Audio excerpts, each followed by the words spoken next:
The suicide of DJ and dancer Stephen's Twitch boss has so many people wondering how someone who seems so positive and joyful could take his own life. Twitch may be best known for his role on the Ellen DeGeneres show, but his big smile and dancing were frequently seen on social media as recently as just days ago. So what can we learn from his tragic death? Like many of us, Paula Tutman is looking for answers, and she spoke to someone who came close to losing his own life. Tell us more, Paula. Yeah, hi. So I heard a really startling stat today, Karen, and I don't think I knew this. Second leading cause of death for people aged 10 to 23 in the state of Michigan is suicide. I don't know that I knew that stat before, but I knew this was an important story to dial into, and so I called a young man I met earlier this year as he was passing through Detroit because he does have a particular area of expertise with this. What is going on behind the so-called mask? Depression, anger, fear, financial difficulties, health problems, grief.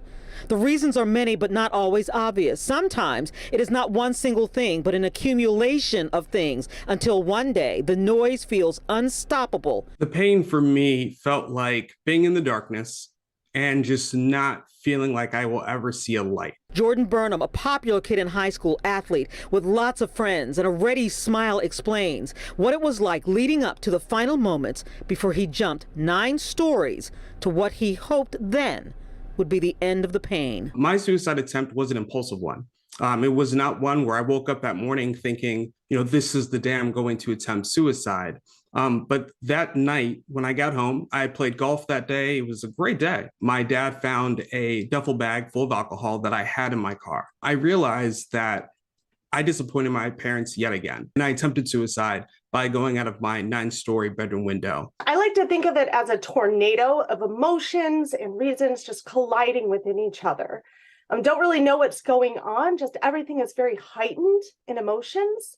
And things just aren't connecting as they normally do. The information we're getting to help prevent suicides comes from people who have survived the attempts, says Melissa Bowman from Common Ground and the trainer for the Michigan Crisis Access Line. On the crisis line, we help slow down the tornado. Jordan says it might be a good practice to simply ask everyone a simple question in a very specific way. Instead of asking, how are you doing? Start asking, how are you feeling? We're so accustomed to getting, how are you doing? We have our one-word answers, we have our comebacks. But when someone actually takes the time to say, how are you feeling? And genuinely wants to actually listen, that's where we have open and honest conversations of not just how are you doing? I can say you're doing great, but how are you feeling? Melissa says you can get even more specific than that. I'm wondering, are you thinking about killing yourself?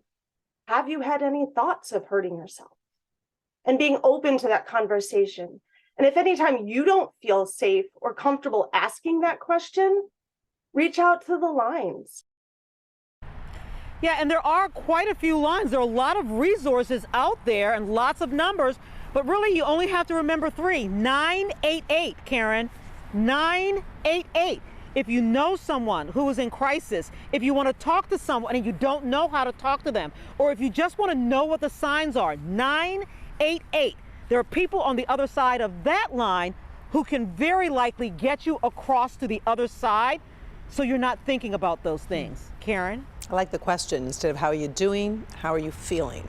Might just open up for conversation. I like that. Learn and something. that number, 988, Karen. 988. 988. Thank you. So important. Thank you, Paula.